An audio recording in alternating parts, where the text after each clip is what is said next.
Ryan, stop texting. Okay. Oh my god, technology these days. This video is brought to you by Ryan Bukowski! Paige Hacker, Liz Wisman, and Katie Whitmer. In the era of Nazi Germany, technology was used to encourage conformity and nationalism in the grand narrative of society. Then, through the progression of technology and language interpretation, society became more individualized and expressive in the postmodern era.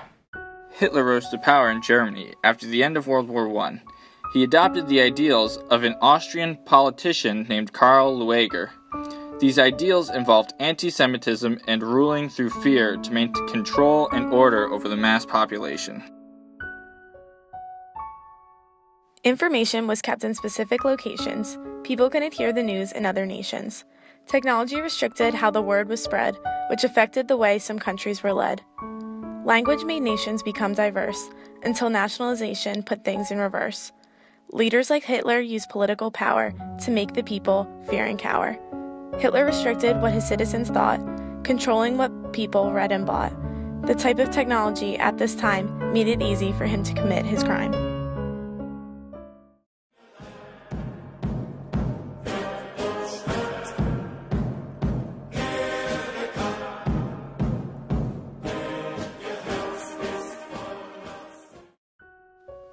In the 1930s, Hitler's Minister of Propaganda and National Enlightenment was Dr. Joseph Goebbels, whose two main tasks were to ensure that no one in Germany could see anything negative about the Nazi Party, and the views of the Nazis were put across in the most persuasive way possible, as fast as possible. The use of propaganda contributed to the growth of the Nazis and hatred of Jews. Mass media was censored and kept off the streets. Technology was used to promote biased feats. Fractal was used as the main typeface for Hitler to promote his Aryan race. Before it was thought of as a big taboo, but now it is used for rebellious tattoos. At the Mauthausen concentration camp, we were shown an image of a parade of prisoners in uniform holding limestone rocks at the base of the steps, posed in such a fashion that displays less harsh and less realistic working conditions. The image was staged for the public worldwide, so everyone would support Hitler's side. The reason was clear: he had something to hide. 80,000 prisoners were killed inside. Not all propaganda showed Nazi control. Photo montage made the images whole. Mashing up photos changed technology and caused progress in our design industry. Architecture before postmodernism was used for form and function. Hitler had the vision for architecture in Germany to tower over citizens, making them feel insignificant as individuals and to conform with the rest of the nation. Architecture during Nazi control was built to suppress the human soul. Mauthausen concentration camp was built in 1938, locking up prisoners behind its gate.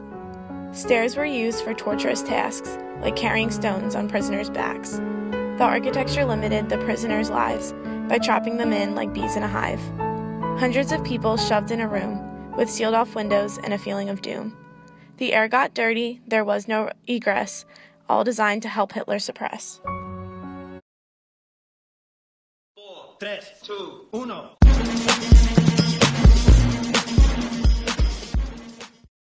Christians and Jews and Muslims, they were leaders of countries all over the world, and they didn't march in protest. They marched in support of the idea that we will not walk in fear. We won't do it. So, je suis Charlie. Thank you. Technology in a postmodern society has advanced greatly, to the point where it takes over a good portion of our lives. In postmodernity, technology, in a way, has become a godlike figure for people. It makes life less private and gives people the ability to be aware of events occurring around the globe. An example of this is what occurred at the Charlie Hebdo building when terrorists killed people that worked for the magazine because of a comic strip that depicted the Muslim prophet Muhammad. Then, in the postmodern age, everything is seen on the worldwide stage. Information travels extremely fast. People's knowledge became really vast. Media can reach most humans in the world, so quickly it becomes swirled. Political satire by Charlie Hebdo caused attacks from terrorists not long ago.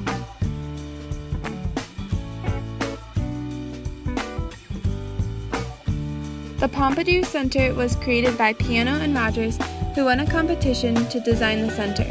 They decided to design the building inside out to create more space for visual interest. The building stands out radically because it is so different from most of Paris. Pompidou holds the Cultural Center of Paris and is open to the public as a place for art and recreation. Different colors on the exterior designate the different roles of the services provided inside the building, such as air, water, and sewage. The signs inside are made of tiny lights. Lots of glass was used to see French sights.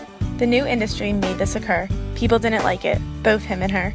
The discipline of graphic design was brought about by this changing time.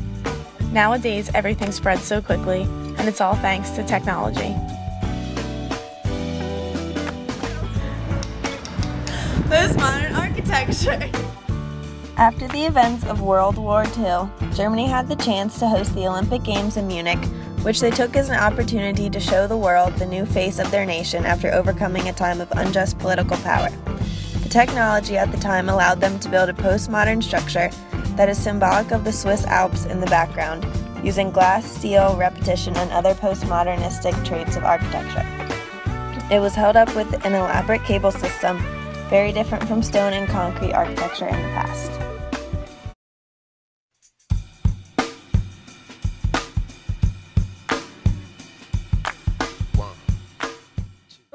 After learning about the use of technology propaganda and the idea of nationalism in Nazi Germany to encourage conformity, it's exciting to know that after postmodernism, we have new technology that can connect us to the news and people across the globe. Like right now, I'm texting my family in Delaware all the way from Europe. But like propaganda used during Hitler's reign, media can be biased and tainted and spread extremely quickly. This can be harmful, but if used properly, it can be a very exciting and useful tool. 4, 3, 2, 1.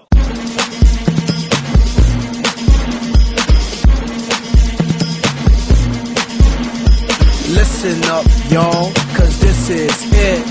The beat that I'm banging is